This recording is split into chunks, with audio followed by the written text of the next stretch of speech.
Macbeth, Act 3, Scene 4, and with an honourable mention of Scene 5 at the end. This is the banqueting scene. It is the scene in which Macbeth, Lady Macbeth, and all of the lords are gathered to celebrate Macbeth's coronation. But as we're going to see, an uninvited guest appears at the feast as well. So we're told in the stage directions that we are in the banqueting hall. The banquet is prepared. There are 2 thrones at the head of the table. Macbeth enters as king, Lady Macbeth as queen, and we also have the usual mix of Ross and Lenox, various other lords, other attendants, and we're told that as the characters come onto the stage, Lady Macbeth sits, and she would sit in her throne at the top of the table next to where Macbeth would sit. Macbeth speaks first, which I think is fitting given that this is a banquet which is being thrown in his honour, and I think Shakespeare has him speak first, again to communicate really his power, the power that he has as king. Macbeth says to his lords, "You know your own degrees, sit down. At first and last, the hearty welcome." When he says to them, "You know your own degrees, sit down," back in the time that Shakespeare sets Macbeth, the 11th century, there would have been a very formal way of sitting down to dinner with the king. If you were a lord who was particularly powerful or was particularly favoured by the king, then you would sit closer to him round the table.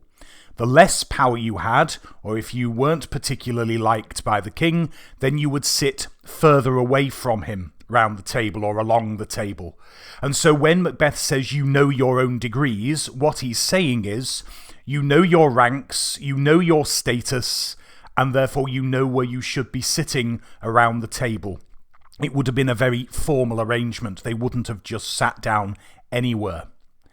So given the fact that the king has now given them permission to sit, we are told in the stage directions that that is indeed what they do, and they all say courteously, "Thanks to your majesty." Macbeth then says, "Our self will mingle with society and play the humble host. Our hostess keeps her state, but in best time we will require her welcome." Now there's a number of things that come out of this short speech here. Notice again that Macbeth is using the royal we. When he says our self, he's talking about himself, myself. He says that he's going to mingle with society. He's going to socialise with all of the other lords. He's going to mingle with them. And he says he will play the humble host. Now remember, Macbeth as a king contrasts significantly with Duncan. Duncan was a king renowned for his genuine humility, but there's very little that is humble about Macbeth. Remember, Macbeth very much sees himself as deserving this power. When he says he's going to play the humble host, that is indeed what he's doing, really. He's acting a part. This isn't what he's like at all. There is nothing humble about Macbeth.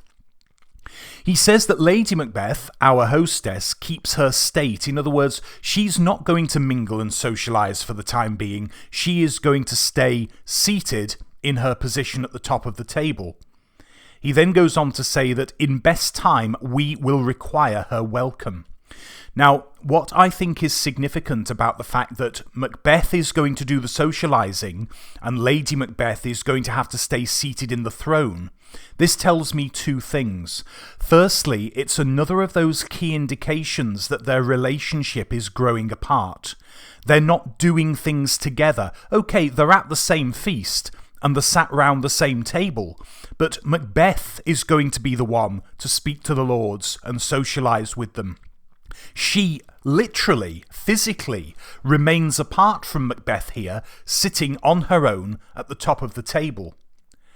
Also, when he says, "In best time we will require her welcome," this is showing me that Macbeth, in terms of his power, is growing more confident, and he is beginning to dominate his wife. It's almost like he's saying, she will stay where she is until I tell her otherwise. Until I give her her instruction, she must stay put and stay seated. It's like Macbeth is trying to emphasize the power that he now has and that he has control over his wife. Lady Macbeth plays along with this. "Pronounce it for me, sir, to all our friends, for my heart speaks they are welcome." So she comes out with a courteous reply, because even the dominant Lady Macbeth would not dare to challenge her husband, or should I say the previously dominant Lady Macbeth would not dare to challenge the king, her husband, in front of all of these gathered guests. Then we have our first uninvited guest of the feast. We're told in the stage direction that while Macbeth is busy socialising, the first murderer enters. Now, we get the impression that Macbeth notices that the first murderer has arrived in the hall. The murderer would keep very much to the side of the stage. We have to imagine in the banqueting hall, he's trying to keep a low profile, hovering around near the door probably. Macbeth says, and this is publicly, this isn't to the murderer, "See, they encounter thee with their heart's thanks." He's talking specifically to Lady Macbeth here. "Both sides are even. Here I'll sit in the midst." So when he says both sides are even, he's talking about the fact that the places on both sides of the table are even. In other words, there's an even number of people either side of the table. Macbeth says that he'll sit in the midst. He'll sit in the middle. Rather than sitting in his throne for the time being, he'll sit in the middle. But remember, there is one empty seat. The seat which is supposed to be occupied by Banquo. He gives the general instruction, "Be large in mirth, anon we'll drink a measure the table round." When he says be large in mirth, he's giving the instruction to his lords, enjoy yourself, and in a minute we will drink a measure the table round.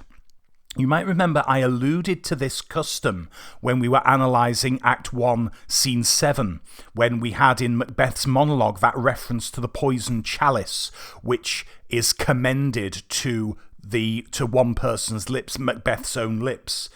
I was saying at the time that there was this custom in medieval times that you would fill a drinking vessel with wine or ale or whatever it would be, and then you would pass it round the table and everybody would take a drink from it. It was a sign of community. It was a sign of togetherness. And that's one of the customs that Macbeth suggests here that they are going to carry out as part of this feast. Anon, shortly, we'll drink a measure the table round. You imagine here that all of the lords start socialising with one another because Macbeth is able to take himself to one side of the room in order to speak to the first murderer without really being noticed. He says to the first murderer, "There's blood upon thy face," to which the murderer replies, "'Tis Banquo's then." Macbeth says, "'Tis better thee without than he within. Is he dispatched?" The key line here is where he asks the murderer, "Is he, Banquo, dispatched? Have you managed to deal with him? Have you killed him?" And the first murderer confirms, "My lord, his throat is cut. That I did for him." Macbeth, rather wittily, says, "Thou art the best of the cutthroats." So we found out that we know that Banquo's been stabbed to death, but we are given more gory details here that one of the ways in which he's finally been killed off is that his throat has been cut.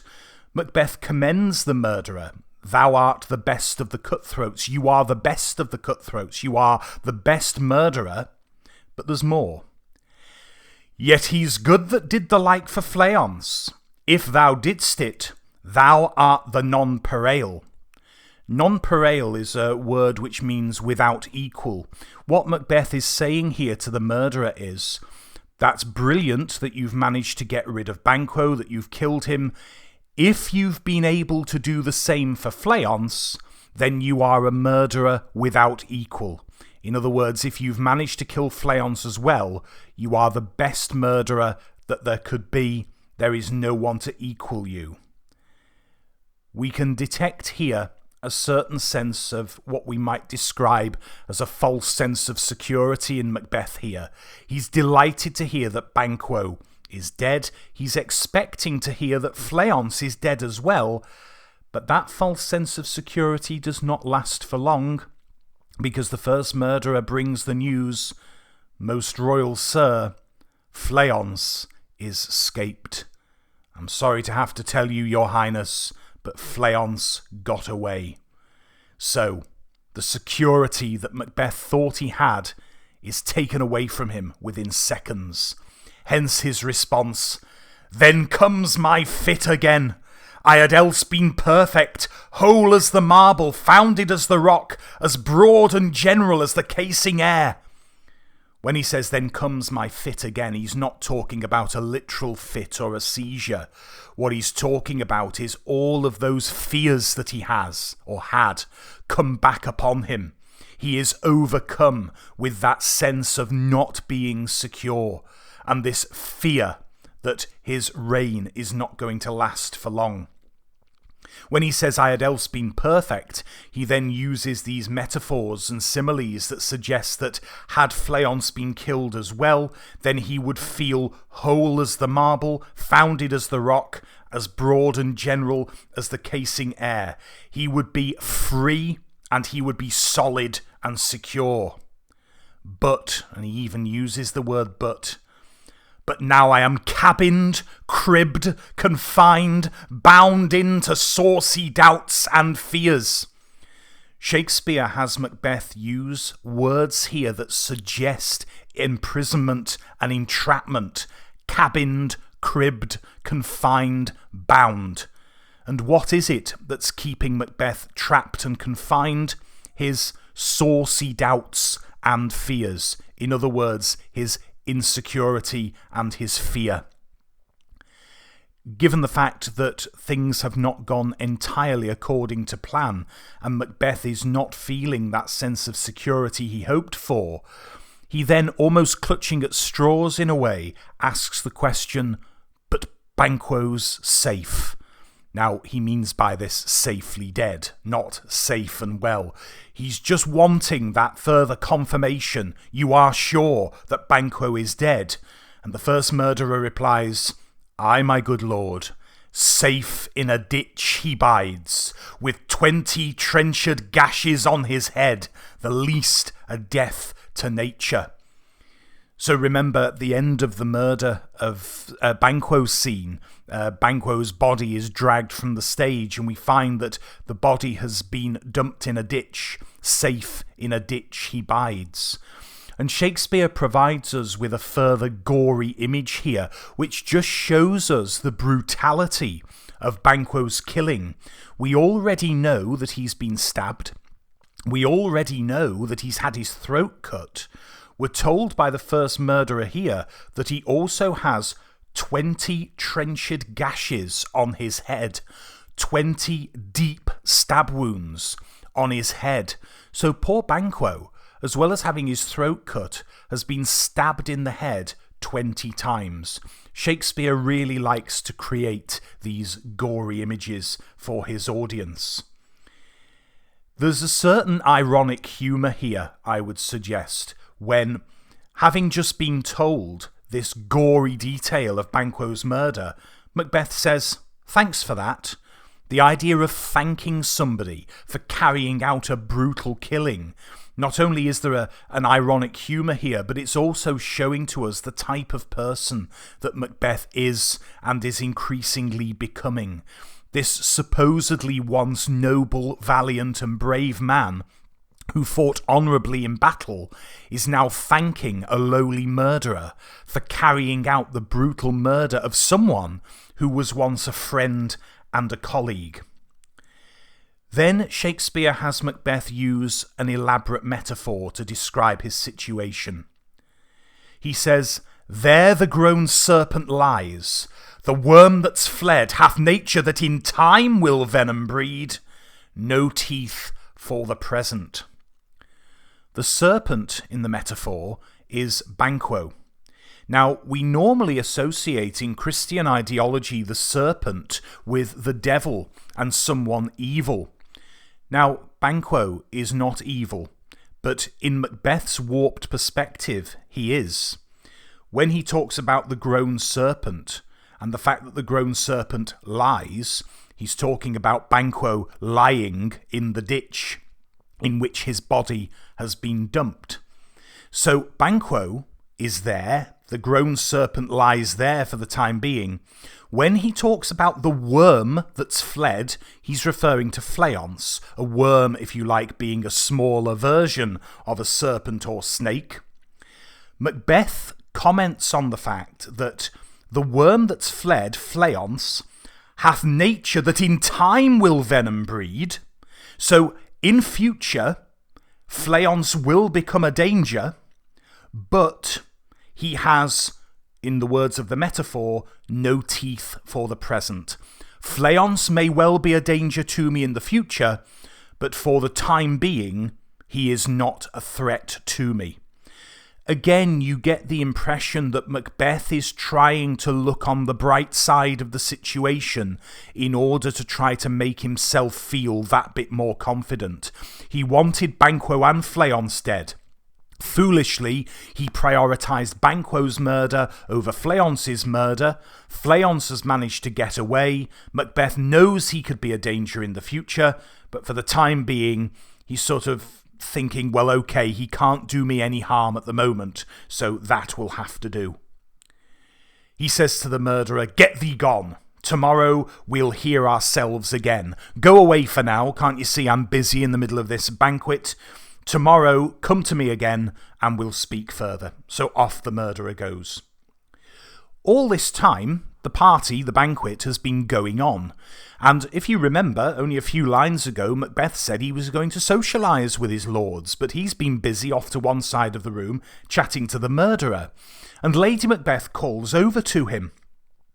"My royal lord, you do not give the cheer." So she's calling to him and saying, "Come on, get involved in the party. Let's get this party going and have a great time. The feast is sold that is not often vouched while 'tis a making, 'tis given with welcome. To feed were best at home. From thence the sauce to meat is ceremony. Meeting were bare without it." That's quite a lot of waffle just for Lady Macbeth to say, "Come on, get stuck in. Let's start getting this party going. Do your job as the host." Then we have a very significant stage direction. Here is the second uninvited guest. Enter the ghost of Banquo and sits in Macbeth's place. Now, there is some debate here as to whether or not, when Shakespeare says sits in Macbeth's place, is Banquo sitting in Macbeth's throne, or is he sitting in that empty chair around the table?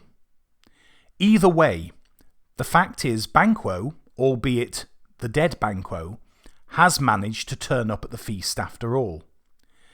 Macbeth hasn't noticed the ghost yet, and nobody else has, for the simple reason, as is going to become clear, nobody else can see the ghost, only Macbeth.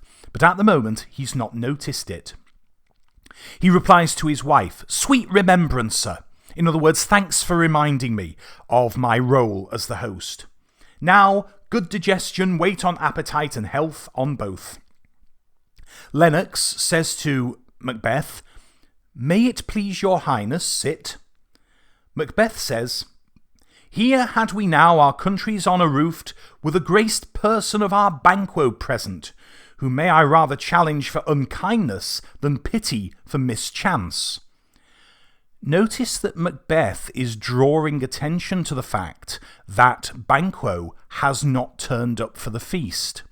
And you can understand why he would do that, because publicly, remember in Act 3, Scene 1, Macbeth invited Banquo to the feast, and he's not there. If Macbeth hadn't noticed that or made reference to it, that would be suspicious. But he draws attention to the fact that Banquo hasn't turned up. He says, who may I rather challenge for unkindness than pity for mischance. What he's saying here is he's hoping that this is just because Banquo's been held up, that it's not a deliberate attempt by Banquo not to turn up to the feast. Ross is not particularly sympathetic towards Banquo here. He says, "His absence, sir, lays blame upon his promise. Banquo's broken his promise to you if he's not turned up at this feast." Then he says, "Please it your highness to grace us with your royal company." In other words, come and sit with us, come and be with us. Macbeth looks around the table, but he can't see an empty place. Hence, the table's full. Lenox indicates what to him looks like an empty chair, because he says to Macbeth, "Here is a place reserved, sir." Macbeth says, "Where?" Lenox points it out again. "Here, my good lord." Now, once again, the absence of stage directions can make this little bit problematic for somebody reading the play, because you'll notice that Lenox then says, "What is it that moves your highness?" In other words, what's wrong? What is it? Because clearly there's an expression on Macbeth's face here of shock, fear and horror, but we're not told that in the stage direction. The reason that there is this look on Macbeth's face is because he has now spotted Banquo's ghost. Macbeth cries out, "Which of you have done this?" He thinks that the lords are playing a practical joke on him. Of course, it's also going to cause him to feel paranoid and very insecure, because he thinks that the lords might be playing a practical joke upon him because they know about Banquo's murder and they've arranged for somebody to get dressed up as Banquo and cover themselves in blood. That hasn't happened at all. Macbeth is actually looking at the ghost of Banquo. The lords are all surprised by Macbeth's question. They don't understand what it means. Hence the reason they all ask, "What, my good lord? What is it that we're supposed to have done?" Macbeth ignores that question because at this point he's directly addressing the ghost, which, remember, only he can see. "Thou canst not say I did it. Never shake thy gory locks at me." What normally happens at this point is that the ghost of Banquo is, of course, played by the actor who would have been Banquo earlier in the play. Covered in blood, we have to remember that the ghost of Banquo would look bloody and gory. There's normally a gash in his throat where his throat has been slit. His head is covered with blood because, remember, he's been stabbed in the head 20 times. And what usually happens at this point, this is, incidentally, if the ghost actually appears on stage. Because here's the thing, I've seen a number of different productions of Macbeth. Sometimes you have the ghost of Banquo visible to the audience, so you get the gory ghost, if you like. Other times, we, the audience, see what the other characters on stage see. In other words, nothing. And Macbeth is shouting, or rather the actor playing Macbeth is shouting at thin air. I think Shakespeare originally intended that the ghost should appear on stage in all of its gory glory, but directors since Shakespeare's time have sometimes shown the scene where Banquo's ghost can't be seen at all, and that makes it seem as if it's all in Macbeth's mind. However, if the ghost is on stage and the audience can see the ghost, what normally happens at this point is the ghost of Banquo points accusingly at Macbeth. Hence the reason Macbeth says, "Thou canst not say I did it. You can't blame me for your murder." Because, strictly speaking, Macbeth didn't actually carry out the murder. He gave the instructions for the murder to take place. It was the murderers who did the deed. When he says, "Never shake thy gory locks at me," that's telling us that the ghost of Banquo is at this point shaking his head, probably in a mocking manner. And of course, his locks, his hair, are gory because he's been stabbed in the head 20 times. Remember, no other character on the stage can see the ghost. Hence the reason Ross says, "Gentlemen, rise, his highness is not well." because to them, Macbeth has suddenly started ranting and raving at thin air. Lady Macbeth, we are told in the stage directions, joins the lords. Now, before I read this next bit, I want to point out an important analytical note. In her early scenes, Lady Macbeth seemed in complete control of the situation, all of her planning and plotting and scheming. Now, however, her husband, in front of her eyes, is starting to behave in a very odd and erratic manner. And what she says next demonstrates to me that she is really losing her grip on her power and her dominance, because the explanation that she gives for the way that Macbeth is behaving is really not very effective at all. In fact, I would go so far as to say that what Lady Macbeth says here only makes the situation worse. Because this is what she says to explain away her husband's very strange behaviour. She says, "Sit, worthy friends. My lord is often thus, and hath been from his youth. Pray you keep seat. The fit is momentary. Upon a thought he will again be well. If much you note him, you shall offend him, and extend his passion. Feed, and regard him not." The reason that I suggest that Lady Macbeth makes the situation worse here is this. This is really Macbeth's first key engagement since he became king. He needs to make a good impression. We already know that Macbeth is highly respected by the lords, and as far as we are aware, it is only Macduff, who incidentally is not at the feast, but more about that a bit later. Only Macduff and Banquo appear to be suspicious of Macbeth at this point.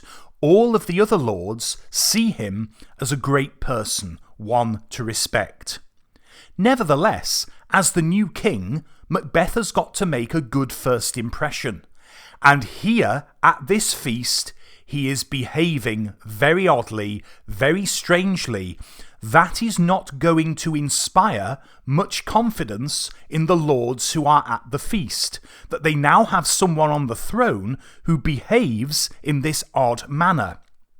And Lady Macbeth's contribution only makes things worse, because what she's saying to the lords here is, Macbeth often behaves like this. Look at the wording. My lord is often thus. So this behaviour that you can see in front of you, lords, is quite a commonplace event. She says that Macbeth hath been from his youth like this. So ever since he was a young person, he has had these momentary fits. Look at the wording again. She says, the fit is momentary. Upon a thought, he will again be well. She then gives them the instruction, if much you note him, you shall offend him and extend his passion. Feed and regard him not. In other words, get on with your meals and don't pay him any attention, otherwise it will just make his behaviour worse. This really does show to me Lady Macbeth not being able to deal with a crisis. Her powers are failing, because this is a terrible explanation to give, because it's only going to make the lords even less confident in their new ruler. Taking Macbeth to one side, she adopts a tactic that she's used before, questioning his manhood. When she says, "Are you a man?" He replies, "Aye, and a bold one, that dare look on that which might appall the devil." He's saying, yes, of course I'm a man, and of course I'm courageous, because I can look upon that horrible sight. He's talking about the ghost, a ghost that Lady Macbeth can't see. She says to him, and remember, this is like in a whispered aside to him. This is not meant for the hearing of the rest of the lords. She says, "Oh, proper stuff. Nonsense, in other words. This is the very painting of your fear. You are creating a hallucination out of your stress and fear. This, she says, is the air-drawn dagger which you said led you to Duncan. So clearly Shakespeare intends us to understand that at some stage in, ever since the night of the murder, Macbeth has mentioned to Lady Macbeth that hallucination he had of the dagger. If you remember that scene, Lady Macbeth wasn't there, but clearly he's spoken to her about it since. She goes on. Oh, these flaws and starts, impostors to true fear, would well become a woman's story at a winter's fire, authorised by her grandam. Shame itself. Again, she's criticising his manhood. She's emasculating him once again. She's criticising him and saying that he's not courageous. What she's saying to him here is, you're behaving like a child frightened of a ghost story told by his grandmother around the fire on a winter's night. Pull yourself together.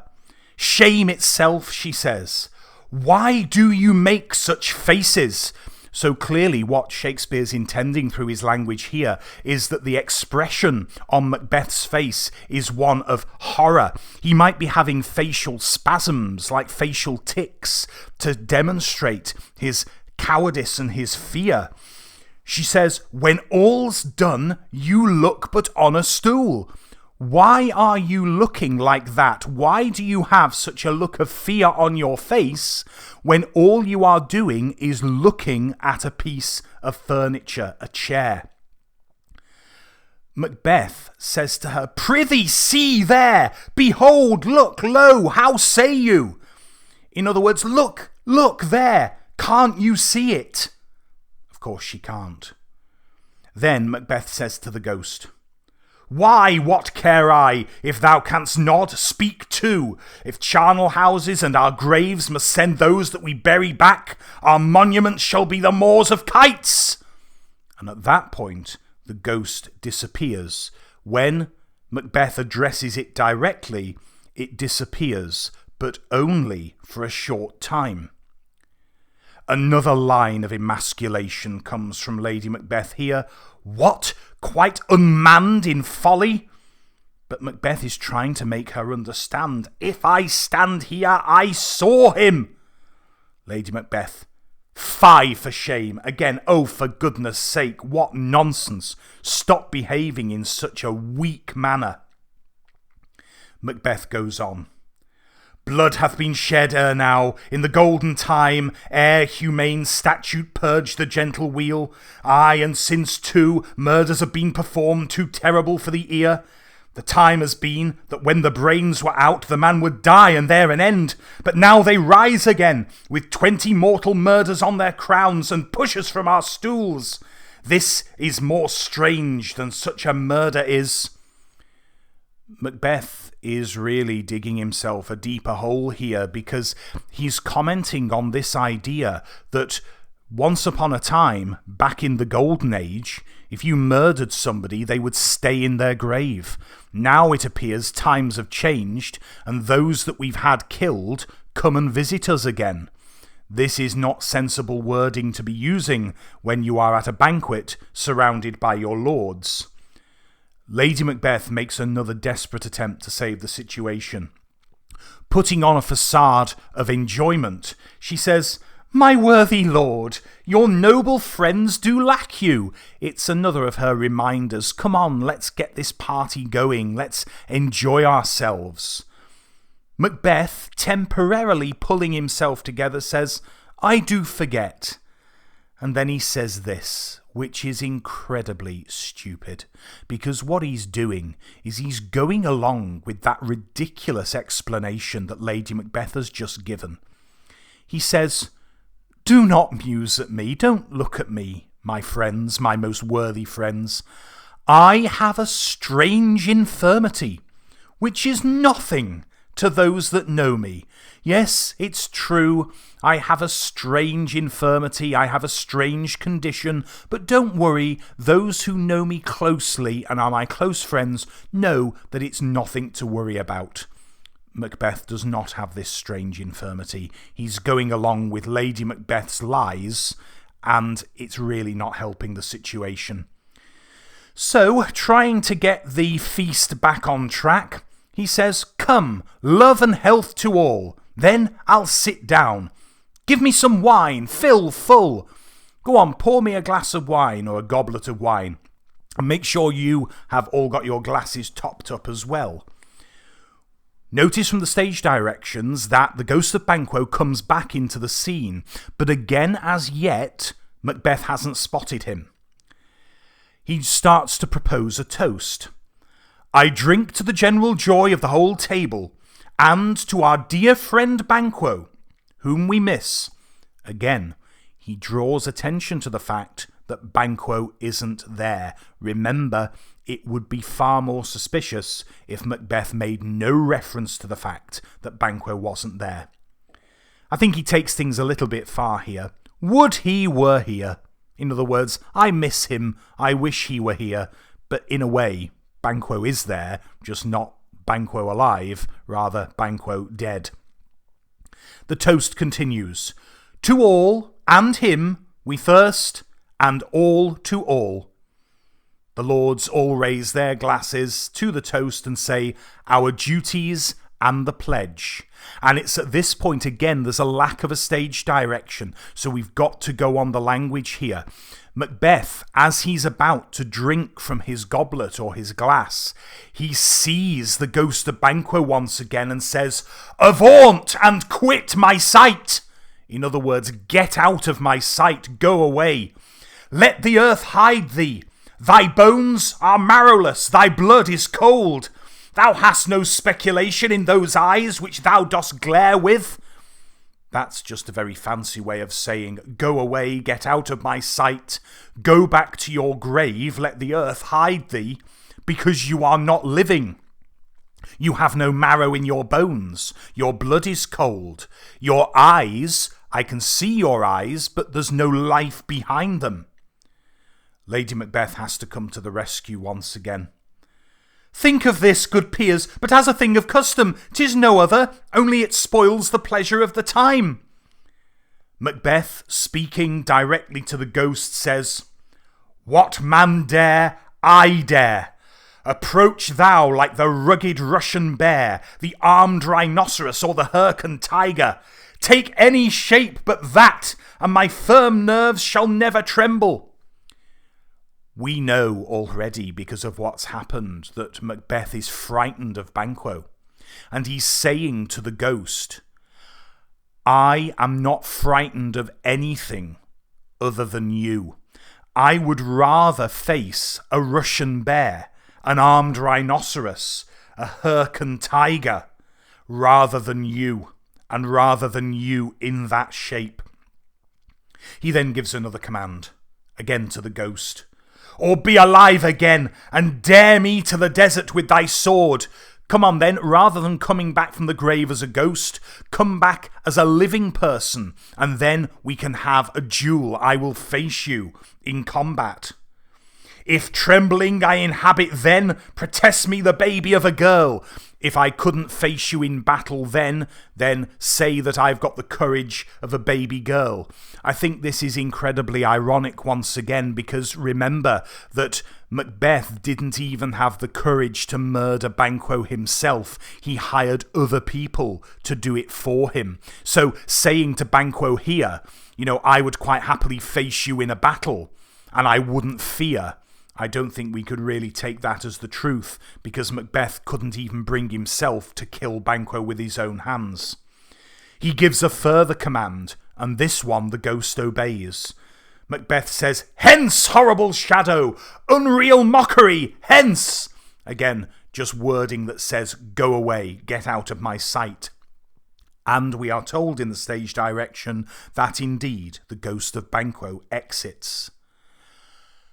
Macbeth feels a sense of relief once again now that the ghost is not there. "Why so, being gone, I am a man again. Pray you sit still." But this second episode of strange behaviour from Macbeth has really upset and disturbed the lords. They are no longer in the mood for the feast. Lady Macbeth says to her husband, You have displaced the mirth, broke the good meeting with most admired disorder. Your amazing and astonishing and ridiculous behaviour has displaced the mirth. In other words, it's destroyed all of the joy and happiness that anybody felt. You have broke the good meeting with most admired disorder. Your amazing and astonishing behaviour has caused this meeting, this banquet, to be broken up. Nobody wants to be here anymore. Macbeth still can't understand why nobody else has commented on the appearance of the ghost, and he asks the general question, can such things be, and overcome us like a summer's cloud without our special wonder? You make me strange even to the disposition that I owe, when now I think you can behold such sights, and keep the natural ruby of your cheeks, when mine is blanched with fear. How is it that I am the only one around this table pale with fear? You lot, all of your cheeks are red with joy and happiness, although they're not joyful and happy at the moment. How is it that you can look at the sights? How can you behold such sights and not be frightened as I am? And Ross says, what sights, my lord? What is it that you have seen? Or what is it that you think we have seen that we should be frightened of? Because they can't see anything. They have not seen the ghost. Lady Macbeth now has to just make the best of this appalling situation. She says to the lords, I pray you speak not. He grows worse and worse. Question enrages him. At once, good night. Stand not upon the order of your going, but go at once. So she calls the party to an end. She brings the feast to an end. She knows that it's been ruined, and she's sending the lords on their way. Lenox speaks for the gathering when he says, good night, and better health attend his majesty. Lady Macbeth replies, a kind good night to all, and off they go. Shocked and horrified by what they've seen, their new king behaving in this unstable manner has really upset them. And we really get a sense, even in Lennox well-meaning good night and better health attend his majesty, it's quite a barbed comment in a way. Because Lennox is realising something is deeply wrong here. This is the man who is now ruling over our kingdom, and this is how he behaves. So all the lords go off, deeply disturbed by what they've witnessed. Macbeth carries on raging at this point. It will have blood, they say. Blood will have blood. Stones have been known to move and trees to speak.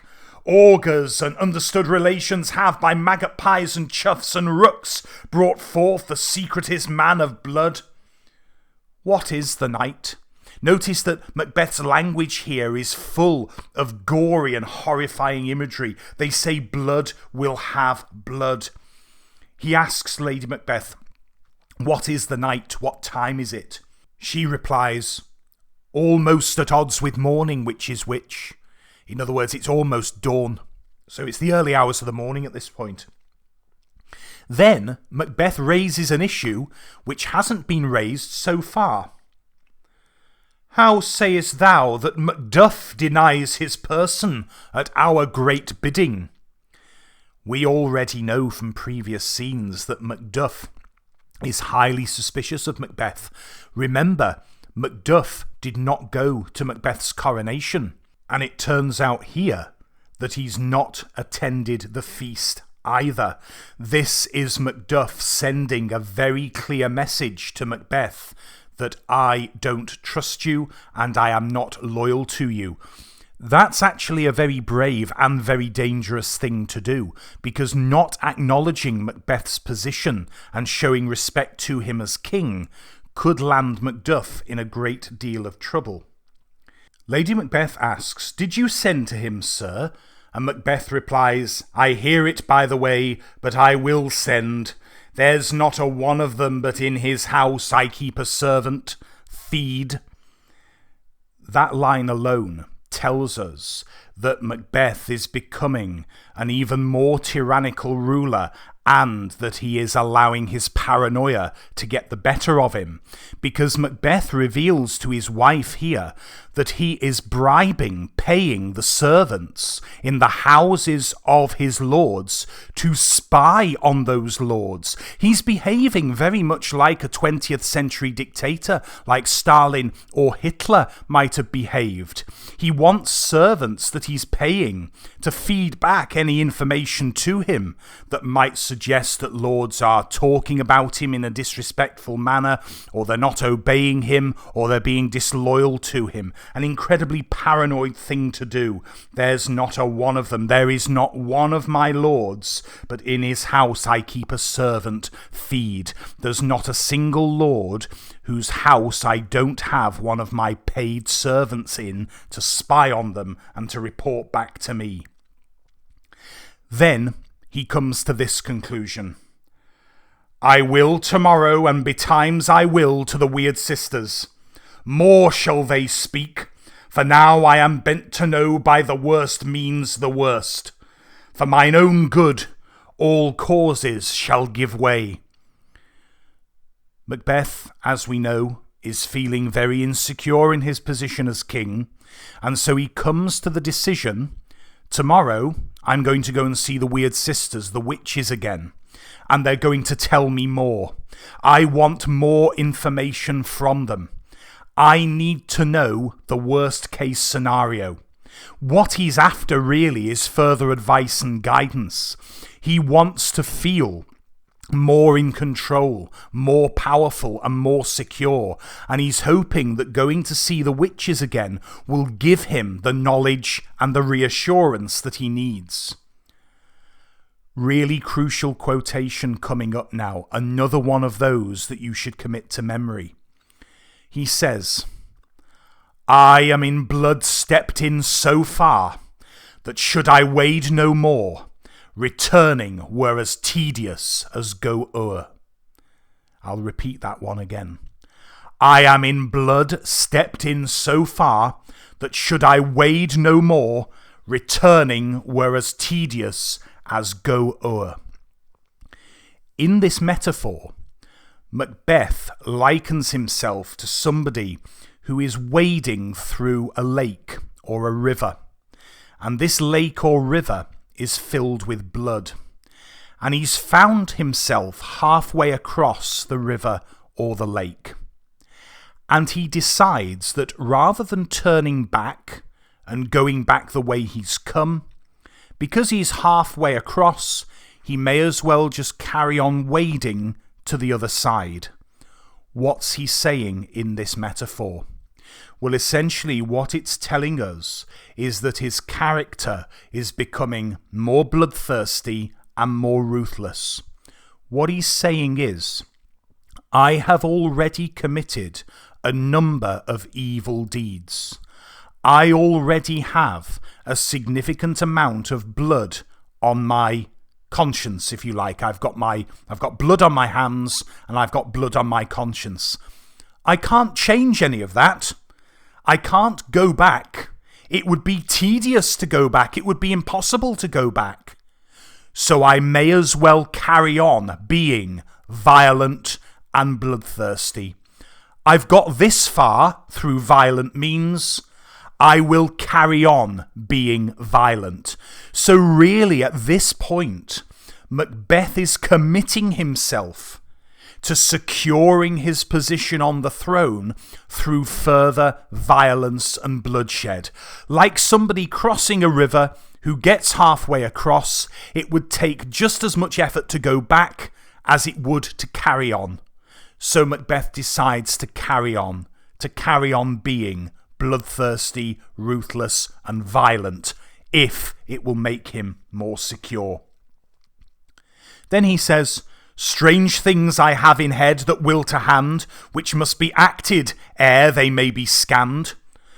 What he means by this is, If you remember, going back to Act 1, Scene 7, and Macbeth's soliloquy, remember that when he was trying to decide whether or not he should kill Duncan, he hesitated. He couldn't make up his mind. He knew that he wanted to be king, but he wasn't sure whether he should murder Duncan or not, and he hesitated, and he dithered. And it took Lady Macbeth's input and influence to spur him on to actually do the deed. Now what he's saying is, in future, when I have a plan, when one of these strange things, ideas in other words, that comes into my head, I won't sit there thinking about it and reflecting on it and thinking, should I, shouldn't I? I'll just get on with it.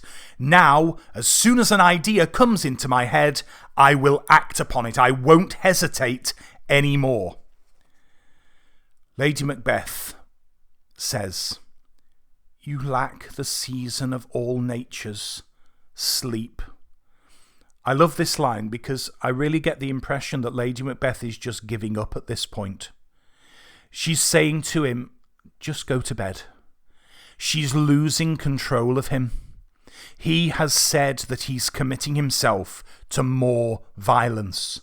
The minute he gets an idea of somebody who needs sorting out or a plan that needs enacting, he's not going to hesitate anymore. He's just going to get on with it. Notice that she doesn't give him any advice. She doesn't try to dissuade him. She just comes out with this rather defeated and deflated line. You lack the season of all natures, sleep. This really is the line in the play where Lady Macbeth has lost all of her power. We will not see Lady Macbeth again in the play until the first scene of Act 5. She's going to disappear for quite some time. And I think that is significant because her absence from the stage shows us that she's just not important to Macbeth anymore. He doesn't need her. He's just going to go his own way. He's not going to ask for her advice and guidance anymore. He's going to go it alone. And her disappearance from the play just emphasises that. This disastrous banqueting scene is concluded like this. Macbeth says, "Come, we'll to sleep. My strange and self-abuse is the initiate fear that wants hard use." Next key line, "We are yet but young indeed." In other words, this violence that has been carried out so far is just the beginning. We've only just started. We are yet but young indeed. So by the end of this scene, we see a complete role reversal. Macbeth is now very much in charge, very much dominant, and Lady Macbeth's power has faded to nothing. Just before we finish for today's tutorial, I just want to give a very honourable mention to Scene 5. Now, the reason that I'm not going to read and analyse Scene 5 with you in depth is because this scene is not Shakespeare's work. It was added at a later date, most likely by a playwright called Thomas Middleton, who wrote in collaboration a number of plays with Shakespeare over their careers. Clearly, at some point, somebody producing Macbeth thought, we need some more scenes with the witches in. So in Scene 5, Hecate, the goddess of the witches, appears to the three witches and essentially tells them off for acting without her permission. She's scolding them for putting the ideas and the prophecies in Macbeth's mind in the first place. If you look closely, and I'm not asking you to do this, but if you were to look closely, you would notice that the way Hecate speaks, she speaks using a form of rhyme and rhythm which is out of sync with the poetry that Shakespeare uses in the rest of the play. This scene really does stand out, and another justification for me not analysing it with you is that in many of the adaptations and productions of Macbeth, both on film and on stage, this scene is cut entirely. because it's well known that this is not Shakespeare's work. So we will pick up our detailed analysis in the next tutorial with the short final scene of Act 3, which is Act 3, Scene 6. So I'll see you for that tutorial in the near future.